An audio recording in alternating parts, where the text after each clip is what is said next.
ડભોઈ તાલુકાના વઢવાણા તળાવમાં 8 વૃક્ષ કાપી નાખતા ગ્રામજનોમાં આક્રોશ જોવા મળ્યો હતો। પર્યાવરણ પ્રેમી ઈશ્વરભાઈ મણીલાલ વસાવાએ જણાવ્યું હતું કે 8 ઝાડ પક્ષીઓ માટે આશીર્વાદરૂપ હતા। દેશ વિદેશના પક્ષીઓ તેના પર બેસતા હતા, ત્યારે લાકડા ચોરોને પકડવા માટે ગ્રામજનો દ્વારા માંગ કરવામાં આવી છે। પર્યાવરણ દિવસે જ વિનાશ। ડભોઈ તાલુકાના વઢવાણા તળાવમાં પક્ષીઓના આશરા સમાન 8 મોટા વૃક્ષોનો શોધ વળી ગયો। વિશ્વભરમાં 5 જૂને વિશ્વ પર્યાવરણ દિવસ તરીકે ઉજવવામાં આવે છે, જ્યાં કરોડો રૂપિયાના ખર્ચે વૃક્ષારોપણના કાર્યક્રમો થાય છે, પરંતુ ડભોઈ તાલુકામાં આવેલી પ્રખ્યાત રામસર સાઇટ વઢવાણા તળાવ ખાતે આ જ દિવસે પર્યાવરણના લીરે લીરા ઉડ્યા હોવાની ચોંકાવનારી ઘટના સામે આવી છે। કેટલાક અસામાજિક તત્વો અથવા તો લાકડા ચોરો દ્વારા તળાવની મધ્યમાં આવેલા પક્ષીઓના આશ્રય સ્થાન સમાન 8 જેટલા મોટા અને જૂના વૃક્ષો કાપી નાખવામાં આવ્યા છે। પક્ષીઓનો હક છીનવાયો છે। ચોમાસા અને શિયાળામાં સર્જાશે હવે કટોકટી। ડભોઈ તાલુકાના વઢવાણા તળાવ એ માત્ર જળાશય નથી, પરંતુ દેશ વિદેશથી આવતા હજારો પાયાવર પક્ષીઓ માટેનું એક સુરક્ષિત ઘર છે। જ્યારે તળાવ પાણીથી ભરાયેલું હોય છે, ત્યારે આ વૃક્ષો પક્ષીઓ માટે બેસવા, આરામ કરવા અને માળો બાંધવા માટેનો મુખ્ય સહારો બને છે। હવે આ વૃક્ષો કપાઈ જતા આગામી ચોમાસા અને શિયાળાની ઋતુમાં આવનારા પક્ષીઓ માટે બેસવાની મોટી કટોકટી સર્જાશે। હવે મોટો સવાલ એ છે કે તળાવની સુરક્ષા અને દેખરેખ માટે વન વિભાગ અને સ્થાનિક તંત્ર તૈનાત હોવા છતાં તળાવની વચ્ચોવચ્ચ આટલા મોટા વૃક્ષો કપાઈ ગયા અને કોઈને ખબર પણ ન પડી। આ સુરક્ષા વ્યવસ્થા માટે મોટા સવાલો ઊભા કરે છે। તંત્ર સામે ઉઠતા વેધક કેટલાક સવાલો છે। ક્યાં છે વન વિભાગની વોચ? તળાવની આસપાસ સતત દેખરેખ રાખવાનો દાવો કરતા અધિકારીઓ આ ઘટના સમયે ક્યાં હતા? આટલા મોટા 8 વૃક્ષો કપાઈને લઈ જવામાં આવ્યા, ત્યારે કોઈ એક માણસનું કે મિનિટોનું કામ નથી। શું ત્યાં રહેતા લોકોને ક્યાંક ખબર જ ના પડી કે અધિકારીઓને ગુનાખોરો સામે ક્યારે થશે એક્શન?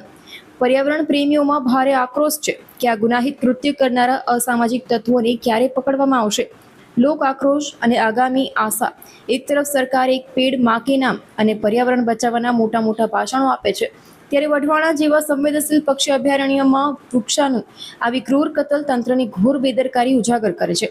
હવે જોવાનું એ રહેશે કે ઉચ્ચ અધિકારીઓ આ બાબતને ગંભીરતાથી લઈને કડક તપાસના આદેશ આપશે કે પછી દર વખતની જેમ ફાઇલો બંધ કરી અને લાલિયાવાડી ચાલુ રાખવામાં આવશે। પર્યાવરણ પ્રેમીઓ આ મામલે કડકમાં કડક કાર્યવાહીની માંગ કરી રહ્યા છે।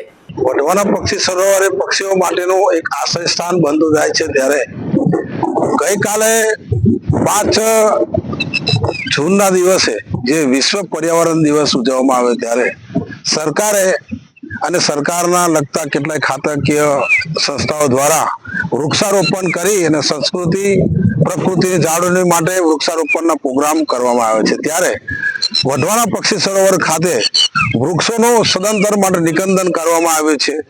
જે લોકોએ આ વૃક્ષો આપ જોઈ રહ્યા છો તસવીરમાં, એ વૃક્ષો કાપવામાં આવ્યા છે, એ લોકોને અમારા પ્રકૃતિ પ્રેમી તરફથી એક માંગ છે કે આ લોકોને કડકમાં કડક સજા થવી જોઈએ અને એક વૃક્ષ દીઠ 10 વૃક્ષ વાવવા માટે એમને દંડ કરવો જોઈએ।